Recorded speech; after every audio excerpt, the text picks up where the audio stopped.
আচ্ছা, কখনো কি শুনেছেন একটা লাশ সে নিজেই অ্যাম্বুলেন্স ভাড়া করে তার মৃতদেহ কবরস্থানে নিয়ে যায়, তারপর সে নিজে নিজেকে কবর দেয় সেই কবরস্থানে? না, শুনেন নাই, আমরা কেউ শুনি নাই। তেমনি এক ঘটনা আজকে শুনতে যাচ্ছি এক সময়ের পেশাদার অ্যাম্বুলেন্স ড্রাইভারের ইমেল থেকে। ফারুক মিয়া নামের একজন অ্যাম্বুলেন্স ড্রাইভার আমাদের ইমেলে তার সাথে ঘটে যাওয়া বাস্তবিক ঘটনা পাঠিয়েছেন। আমরা চেষ্টা করব গল্পটা মার্জিত ভাষায় আমাদের মতো করে পড়ে শোনাতে। তাহলে চলুন প্রবেশ করি হাড়হিম করা ভয়ের জগতে। আমার নাম ফারুক মিয়া। আমি প্রায় 11 বছর ধরে বাংলাদেশে অ্যাম্বুলেন্স চালাই। ঢাকা মেডিকেল, সোহরাওয়ার্দী, বারডেম কত হাসপাতাল ঘুরেছি, কত রোগী, কত লাশ নিয়ে গেছে তার কোনো হিসাব নেই। আজ আমি যে ঘটনা বলবো সেই ঘটনা মনে হলে এখনো ভয় আমার ঘুম আসে না। এখনো রাতে একা ঘুমাতে গেলে সেই রাতটা আমার চোখে ভেসে ওঠে। যে ঘটনা আমি ভুলতে চাইলেও ভুলতে পারি না। ঘটনা 2014 সালের দিকে। সেদিন ছিল শুক্রবার। বিকেলবেলা আমি গ্যারেজে গাড়ি ঠিক করাচ্ছিলাম। এমন সময় একটা ফোন আসে ঢাকা মেডিকেল হাসপাতাল থেকে। ফোনটা করেছিল হাসপাতালের একজন স্টাফ। ফোন রিসিভ করতেই ওপাশ থেকে বলল, ফারুক ভাই নাকি? আমি বললাম হ্যাঁ। তাড়াতাড়ি অ্যাম্বুলেন্স নিয়ে হাসপাতালে আসেন, একটা লাশ নিতে হবে চুয়াডানো বেলাগাছি। আমি শুনে বললাম, ভাই এত দূরে? সে বলল, ভালো একটা ক্ষেপ, কোনো ঝামেলা নাই, টাকা পয়সা বাড়ায় দিবে, আর দেরি করো না, এখনই চলে আসো। আমি গাড়িটা টুকটাক ঠিক করা হয়ে গেলে দেরি না করে রওনা দিলাম হাসপাতালের উদ্দেশ্যে। বিকাল তখন প্রায় 5টা বাজে। ঢাকা মেডিকেল পৌঁছাতে পৌঁছাতে 5:45 বাজে।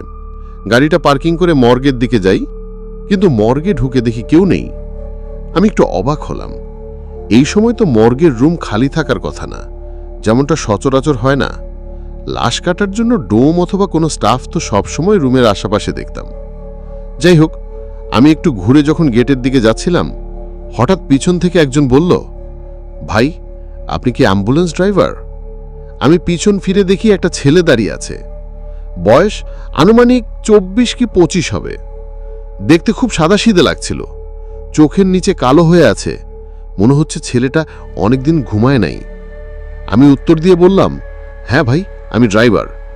সে বলল, আমার ভাইয়ের লাশ নিয়ে যেতে হবে চুয়াডাঙ্গা, বেলাগাছির দিকে।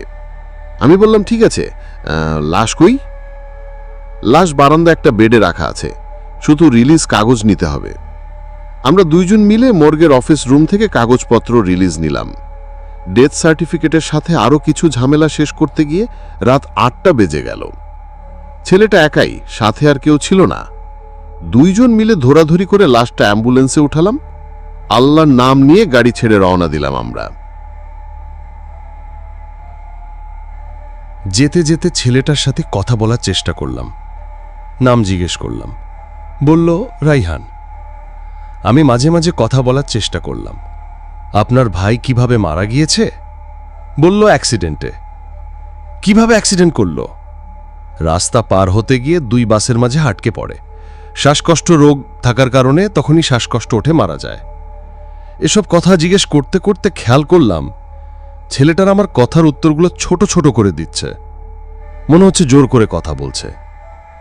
আমি ভাবলাম ভাই মারা গিয়েছে, সেই শোকে হয়তো এইভাবে কথা বলছে। যাই হোক, আমরা তখন মাওয়া রোড পার হয়ে ফরিদপুরের দিকে যাচ্ছি। হঠাৎ শুরু হলো বৃষ্টি, হালকা হালকা ঝিরিঝিরি। একটা সময় এমন বৃষ্টি শুরু হলো যে গাড়ি চালানোই মুশকিল হয়ে গেল। একটা জায়গায় হঠাৎ গাড়ি থেমে গেল, স্টার্ট নিচ্ছে না। ঘুরিয়ে দেখলাম রাত তখন প্রায় 11টা। জায়গাটা অনেকটা নির্জন। সামনে একটা পুরনো হাই স্কুল ভবন দেখা যাচ্ছে, পরিত্যক্ত বলে মনে হলো। আশেপাশে আলো টালো কিছু নেই। আমি হেডলাইট জ্বালিয়ে গাড়ি থেকে নামলাম। পরক্ষণেই বৃষ্টিতে কাক ভিজে হয়ে গেলাম। গাড়ির সামনে গিয়ে বোনেট খুলে দেখা শুরু করলাম কি সমস্যা হয়েছে। এমন সময় মনে হলো পেছন দিকে কেউ হাঁটছে। তাকিয়ে দেখি কেউ নাই। রাইহানকে বললাম, ভাই আপনি কি কিছু দেখেছেন? ছেলেটা শুধু মাথা নাড়িয়ে না বলল। বোনেট খুলে দেখলাম গাড়ির সবকিছু ঠিকই আছে, কিন্তু গাড়ি হঠাৎ বন্ধ হলো কেন বুঝে আসলো না। বোনেট লাগিয়ে গাড়িতে উঠলাম। গাড়ি স্টার্ট দিলাম, আশ্চর্য, গাড়ি চালু হয়ে গেল। পাশে বসে থাকা ছেলেটা বলল, এই রাস্তা ভালো না ভাই, চলুন এখান থেকে তাড়াতাড়ি বের হই। গাড়ি আবার চালানো শুরু করলাম। ভাঙা রাস্তা, মাঝে মাঝে গাড়ির আলো কমে আসছিল, যেন কেউ ব্যাটারি টানছে ভিতর থেকে, এমন মনে হচ্ছিল। রাত প্রায় 1টা হবে। আমরা ঝিনাইদহর কাছে একটা নির্জন ব্রিজ পার হচ্ছে। এমন সময় হঠাৎ দেখি সামনে সাদা কাপড় পরা একটা অনেক লম্বা লোক। সাধারণ মানুষ এমন লম্বা হয় না, মহিলা নাকি পুরুষ ঠিক বোঝা যাচ্ছে না। রাস্তার মাঝখানে দাঁড়িয়ে আছে। আমি হর্ন দিতে থাকলাম, কিন্তু শেষ হল না। গাড়ি লোকটার কাছে আসতে আসতে একসময় চোখের পলকে দেখি লোকটা হাওয়া হয়ে গেল। আমি থমকে গেলাম, কিন্তু গাড়ি চালানো থামালাম না। রাইহান বলল, ভাই, সামনে যাই আসুক যাই হোক গাড়ি থামাবেন না, শুধু চালিয়ে যান। আমি আর কিছু বললাম না। কেমন একটা ভয় কাজ করতেছিল ভিতর থেকে।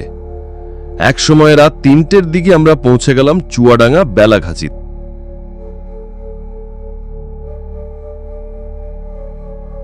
একটা নির্জন জায়গায় আসার পর রায়হান বলল, ভাই এখানেই থামান। আমি গাড়ি থামাতে খেয়াল করলাম জায়গাটা রাস্তার একপাশে খেজুর বাগান আর একপাশে একটা কবরস্থান আছে। লাশটা এখানেই নামাতে হবে, রায়হান বলল। আমি একটু অবাক হয়ে বললাম, এত রাতে এই নির্জন জায়গায় কেন? সে বলল, আমার লোক আসবে না ভাই, আমার এই দুনিয়াতে কেউ নাই যে আমার সাথে এসে এই লাশটা কবর দেবে। আপনাকে লাশ নামাতে সাহায্য করতে হবে। আমি কিছু বলার আগেই রায়হান গাড়ি থেকে নেমে গিয়ে যেই পাশে লাশ রাখা আছে সেই দরজার সামনে গিয়ে দাঁড়ালো। আমিও গাড়ি থেকে নামলাম। গাড়ির দরজা খুলে আমি আর রায়হান মিলে লাশটা অ্যাম্বুলেন্সের পাশে মাটিতে রেখে দিই। তারপরও বলল, ভাই আপনি একটু দাঁড়ান, আমি একটু আসছি। এই বলে সে রাস্তার ওপারের দিকে গেল। আমি দাঁড়িয়ে আশেপাশে দেখার চেষ্টা করলাম জায়গাটা। চারিদিকে একদম নিস্তব্ধ। মাঝে মাঝে ঝিঁ ঝিঁ পোকার শব্দ আর পাশে একটা ডোবা থেকে থেকে ব্যাঙের ডাক শুনছিলাম। আশেপাশে কোনো বাড়িঘরও দেখতে পাচ্ছি না। আমার পেছন দিকে বড় বড় অনেকগুলো খেজুর গাছ। বুঝলাম এটা খেজুর বাগান। আর আমার সামনে রাস্তার উপরে কবরস্থান। দেখে মনে হচ্ছে কবরস্থানটা অনেক পুরনো। কবরস্থানের ভিতরে অন্ধকারে কিছু দেখা যাচ্ছে না। রায়হান হয়তো কবরস্থানের ভিতরেই গিয়েছে। এভাবে 15 মিনিট চলে গেল। রায়হান এখনো এলো না। আমি লাশটার কাছে যাই। কি মনে করে যেন আমি লাশটার ব্যাগটা খুলতে যাই। ঠিক কেন তা জানি না, একটা অদ্ভুত কৌতূহল থেকে লাশের ব্যাগ খুলে লাশটা দেখতে চাইলাম। লাশের ব্যাগ খুললাম। লাশটার চেহারা একদিকে কাত হয়ে আছে। আমি হাত দিয়ে লাশটার চেহারা ঠিক সোজা করলাম। অ্যাম্বুলেন্সের হেডলাইটের আলো পড়ল লাশটার চেহারায়। আলো পড়তেই আমি স্পষ্ট যাভাবে দেখলাম, তাতে আমি নিজের চোখকে বিশ্বাস করতে পারলাম না। লাশটা আর কারণ না, আমার সাথে সেই ঢাকা থেকেই চুয়াডাঙ্গা পর্যন্ত যাত্রা সঙ্গী, যার লাশ নিয়ে আসার জন্যে আমাকে ভাড়া করে নিয়ে এসেছে লাশের ভাই। লাশটা হুবহু রায়হানের মতোই দেখতে।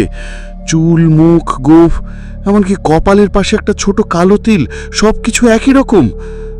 আমার ভয়ে হাত পা কাঁপাকাঁপি শুরু হয়ে গেছে। আমি তখন কাঁপতে কাঁপতে গাড়ির পেছনে গেলাম। দেখলাম কেউ নাই। রাস্তার দুই পাশে তাকালাম। খেজুর বাগানে কাউকে দেখতে পেলাম না। কবরস্থানের গেটের সামনে গেলাম।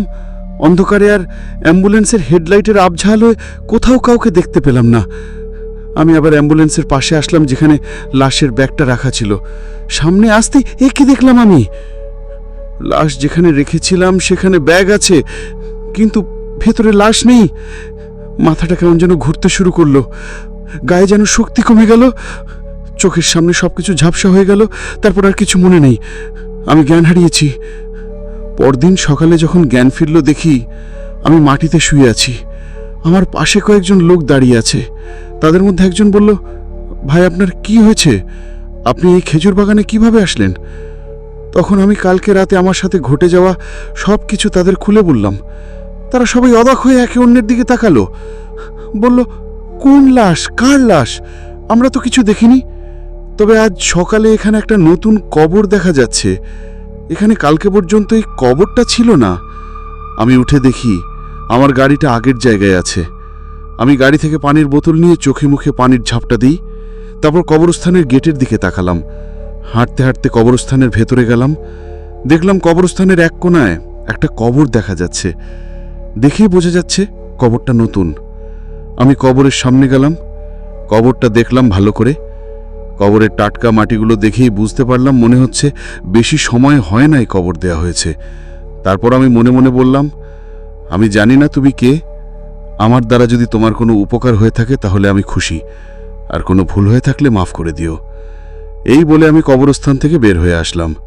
তারপর গ্রামবাসীর সাথে কিছুক্ষণ কথা বলে গাড়িতে উঠে বাড়ির উদ্দেশ্যে রওনা দিলাম। গাড়ি চালাচ্ছি আর ভাবছি কি হলো আমার সাথে, কেন হলো। এই কথা ভাবতে ভাবতে গাড়ির পাশের সিটে তাকালাম, যেখানে রায়হান বসেছিল। দেখলাম বসার সিটে একটা কাগজের খাম। আমি অবাক হলাম, কারণ গাড়িতে ওঠার সময় তো আমি কোনো খাম দেখি নাই। আমি গাড়ি রাস্তার একপাশে থামালাম, খামটা হাতে নিলাম। খামটার উপরে লেখা ধন্যবাদ। খামটা খুললাম, ভেতরে 10টা 1000 টাকার নোট পেলাম। এই অ্যামাউন্ট রায়হানের সাথে ডিল হয়েছিল চুয়াডাঙ্গায় নিয়ে আসার জন্যে। টাকাগুলো হাতে নিয়ে আমি চিন্তা করতে লাগলাম, কি ঘটছে আমার সাথে, কেন ঘটছে এই ঘটনাগুলো, ঘটার জন্যে আমি বা কেন। যা কিছু ঘটেছে আমি কাউকে ঠিক বুঝাতে পারি না। আমি শুধু জানি সেই রায়হান নামের ছেলেটা, যাকে আমি সাথে করে নিয়ে আসছিলাম, সে কি আসলেই মানুষ ছিল। ঢাকায় ফিরে আসার পর আমি অনেক দিন জ্বরে ভুগেছিলাম। প্রায় 15 দিন পরে জ্বর থেকে সুস্থ হই। তারপর একদিন, ওই দিন যেই নাম্বার থেকে লাশ নিয়ে যাওয়ার জন্য কল এসেছিল, আমি সেই নাম্বারে কল দেই, কিন্তু নাম্বারটা বন্ধ পাই। আমি ঢাকা মেডিকেল হাসপাতালে যাই। গিয়ে ওই দিন কে কল করেছিল আর কার লাশ ছিল তা জানার জন্য খোঁজ নিতে চেষ্টা করলাম। হাসপাতালের স্টাফরা বলল ওই দিন এমন কোনো লাশ আসেনি, আর কেউ কলও করেনি। সেই দিনের পর থেকে আমি আর কোনো দিন আমার অ্যাম্বুলেন্সে লাশ তুলি না। যতবারই ফোন আসে লাশের জন্যে, আমি কোনো না কোনো অজুহাতে এড়িয়ে যাই। আমি আর চাই না ওই রাতের বিভীষিকাময় ঘটনা আমার জীবনে আর না আসুক। এই ছিল আমার সাথে ঘটে যাওয়া এক বাস্তব ঘটনা, যেই ঘটনার কোনো কুল কিনারা আজও খুঁজে পাইনি। তো এই ছিল আজকে আমাদের ইমেলে পাঠানো ফারুক মিয়া নামের একজন ভুক্তভোগী, যার সাথে ঘটে গিয়েছে অস্বাভাবিক ঘটনা, যেই ঘটনার কোনো ব্যাখ্যা আজও খুঁজে পাননি তিনি। আপনাদের কাছে যদি এই ঘটনার কোনো ব্যাখ্যা থাকে দয়া করে জানাবেন। তিনি কি স্বপ্ন দেখেছিলেন, নাকি সত্যি একটা মৃত আত্মা তার অ্যাম্বুলেন্সে উঠেছিল? আপনারা যাচাই করে বলতে পারেন ভিডিওর কমেন্ট সেকশনে। সত্য মিথ্যার দায়ভার আপনাদের হাতেই ছেড়ে দিলাম। আর আপনারাও আমাদের কাছে ইমেইলের মাধ্যমে আপনাদের সাথে ঘটে যাওয়া যে কোনো ঘটনা, ভয়ের, অস্বাভাবিক, বাস্তবিক ঘটনা, কাহিনী বা গল্প পাঠাতে পারেন। আমরা তা সবাইকে আমাদের ইউটিউব সাইলেন্ট ওয়ার্ড স্টোরিজ চ্যানেলে পড়ে শোনানোর চেষ্টা করব। ভালো থাকবেন সবাই। হন্টেড বাই।